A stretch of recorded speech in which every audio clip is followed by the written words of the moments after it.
Praise the Lord. I greet you very good morning in the precious name of our Lord and Savior Jesus Christ. మన ప్రభువును రక్షకుడైన యేసుక్రీస్తు నామములో మీ అందరికీ శుభాలు తెలియజేస్తున్నాను. ఎలా ఉన్నారు మీరంతా? బాగున్నారా? మీకోసం ఎల్లప్పుడూ ప్రార్థన చేస్తున్నాను. దేవుడు మీ జీవితంలో మేలు చేయాలని, దేవుడు మిమ్మల్ని ఆశీర్వదించాలని మీకోసం ఎల్లప్పుడూ నేను పట్టుదల కలిగి ప్రార్థన చేస్తున్నాను. మీకు ఏ ప్రార్థన అవసరం ఉన్నా మాకు తెలియపరచండి. మీకోసం ప్రార్థన చేయడానికి నేను ఎప్పుడూ సిద్ధంగా ఉన్నాను. బైబిల్ గ్రంథంలో నుంచి మనం ప్రతిరోజు కూడా ఒక వాగ్దానం ధ్యానం చేస్తున్నాం కదా. ఈరోజు కూడా ఒక వాగ్దానం ధ్యానం చేద్దాం. చూడండి, బైబిల్ చదవాలంతా ఓపెన్ చేయండి. కీర్తన గ్రంథము 84వ అధ్యాయము 3వ వచనంలో రాయబడింది. సైన్యములకు అధిపతికి యెహోవా, నా రాజా, నా దేవ, నీ బలిపీఠము యొద్దనే పిచ్చుకులకు నివాసం దొరుకును, పిల్లలు పెట్టుటకు వానకోవెలకు గూటి స్థలము దొరుకును. హల్లెలూయా. మనం ఆరాధించే దేవుడు ఆయన సైన్యములకు అధిపతి యెహోవా అనే దేవుని వాక్యం సెలవిస్తుంది. ఆయన అధికారం కలిగిన వాడు, మన ప్రతి పరిస్థితి పైన అధికారం కలిగిన వాడు. ఈ కార్యం జరగదు, అవ్వదు, ఇంకా మేలు జరగదు అన్న స్థితిలో కూడా అధికారం కలిగిన దేవుడు మనం ఆశ్రయించినప్పుడు మన జీవితంలో దేవుడు కార్యం చేస్తాడని. జకరియా, ఎలిజబెత్ అని బైబిల్లో ఇద్దరు మనం చూస్తాం. లూకాసు వార్తలో వారు కనబడతారు. ఇద్దరు కూడా దేవుడు అంటే భయభక్తులు కలిగిన వారు. అయితే వారు బహువృద్ధులైన వారి పిల్లలు అయినప్పుడు, వారు దేవుడు చెప్పినట్టు బ్రతుకుతున్నప్పుడు, జకరియా యాజక ధర్మం చొప్పున దేవుని మందిలోకి వెళ్ళినప్పుడు దేవుని దూత ప్రత్యక్షమై జకరియా చెప్పిన మాట, జకరియా నీ ప్రార్థన వినపడింది, దేవుని కుమారుడు అనుగ్రహిస్తాడు.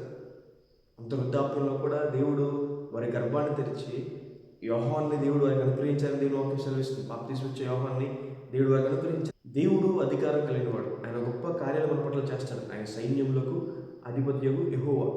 ఆ దేవుని దగ్గర, ఆ దేవుని బలిపీఠం యొద్దనే పిచ్చుకులకు నివాస స్థలం దొరుకుతుందని దేవుని వాక్యం సెలవిస్తుంది.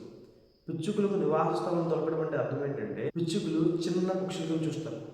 ఇప్పుడు దేవుని బలిపీఠం దగ్గరే పిచ్చుకులకి నివాస స్థలం దొరుకుతుంది అంటే అర్థం ఏంటంటే, ఈ లోకంలో డబ్బున్న వారికి విలువిస్తారేమో, లేదా చదువుకున్న వారికి విలువిస్తారేమో, అందంగా ఉన్న వారికి విలువిస్తారేమో, కానీ దేవుని దగ్గర అందరికీ చోటు దొరుకుతుందండి. హల్లెలూయా.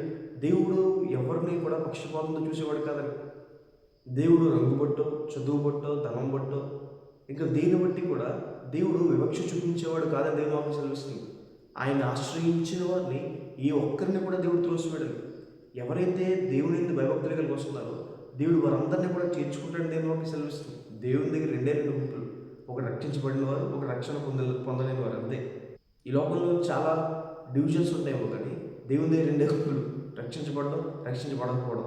ఒకవేళ ఎవరైనా డబ్బు లేదనో, చదువు లేదనో, అందం లేదనో, సరిగ్గా మాట్లాడడం రాదనో ఎవరైనా తక్కువగా చూస్తున్నారు, దేవుని వాక్యం సెలవిస్తుంది.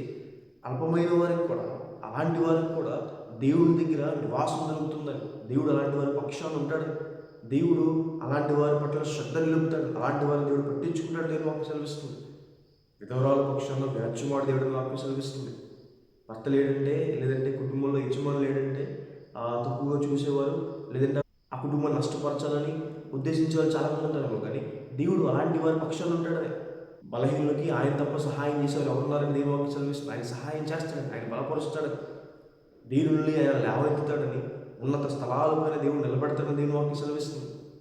పిచ్చుకలకి, అల్పమైన వారికి కూడా, లోకం తోసివేసే వారికి కూడా, లోకం ఎవరినైతే తృణీకరించిందో అలాంటి వారికి కూడా దేవుని దగ్గర నివాస స్థానం దొరుకుతుందని దేవుని వాక్యం సెలవిస్తుంది. హల్లెలూయా.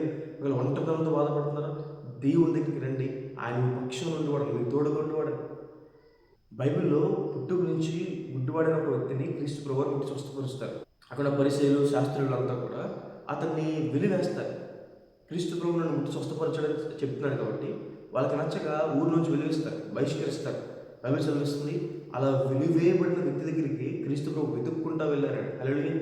ఈరోజు ఎవరైనా పక్కన పెడుతున్నారు, ఒకవేళ దేవుడు నమ్ముకున్నందుకు వాళ్ళు పక్కన పెడుతున్నారు, దేవుని వాక్యం సెలవిస్తుంది ఆయన వాళ్ళు వెతుక్కుంటూ వరే వస్తాడని. హల్లెలూయా.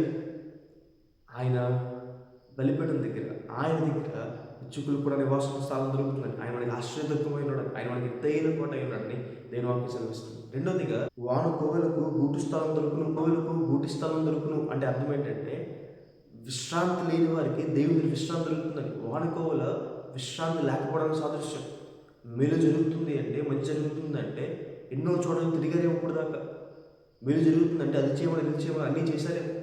మేలు జరుగుతుందంటే, మంచి జరుగుతుందంటే ఎవరేం చెప్పినా విన్నారేమో.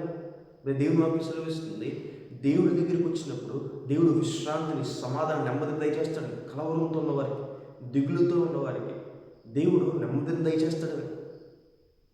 దేవుడు సమాధానకర్త, శాంతి సమాధానాన్ని కలగజేసే దేవుడు. దేవుని వాక్యం సెలవిస్తుంది, ఆయన కలగజేస్తాడని. భయంతో ఉన్నవారు, ఆందోళనతో ఉన్నవారు, కృంగుదలతో ఉన్నవారిని దేవుడు వారికి అన్నింటిని పిలుస్తాడు. ఆయన శాంతితో, సమాధానంతో, ఆయన శాంతితో, దేవుడు ఇచ్చే శాంతి సమాధానం లోకం ఇచ్చినట్టు కాదంట. సమృద్ధైన శాంతి సమాధానంతో దేవుడు వారిని నింపుతాడని, నిత్య ఆనందంతో దేవుడు వారిని నింపుతాడని దేవుని వాక్యం సెలవిస్తుంది. దిగులుని దేవుడు కొట్టివేస్తాడు, విచారణ దేవుడు కొట్టివేస్తాడు. ఆయన సన్నిధిలో మనం ప్రార్థన చేసినప్పుడు, ఆయన దగ్గర మనం కన్నీరు కాల్చినప్పుడు, మన భారం దేవుని దగ్గర పెట్టినప్పుడు బైబిల్ సెలవిస్తుంది, ఆయన మన కోసం చింతిస్తున్నాడు, ఆయన మన కోసం ఆలోచిస్తున్నాడు, ఆయన మన భారం భరిస్తాడు. ఇప్పుడు ఈ సైన్యంలో అధిపతి యెహోవా, ఆ దేవుడు మనకి రాజై ఉన్నాడు. ఆయన మనకి నివాస స్థలంగా ఉన్నాడు. మనుషులందరూ పక్కన పెట్టేసిన దేవుడు మనకి నివాస స్థలంగా ఉన్నాడు. ఆయన దృష్టిలో మనం విలువైన వారు మన దేవుని వాక్యం సెలవిస్తుంది. మన కోసం ప్రాణం పెట్టేంతలా దేవుడు మనం ప్రేమించాడని, అంత విలువ మనకి ఇచ్చాడని. ప్రాణం పెట్టి, రక్తం పెట్టి దేవుడు మనం కొనుక్కున్నాడని దేవుని వాక్యం సెలవిస్తుంది. వెండి, బంగారం వంటి క్షయమైన వస్తువుల చేత మనం విమోచించబడలేదు, కానీ అమూల్యమైన దేవుని రక్తం చేత మనం కొనబడ్డామని.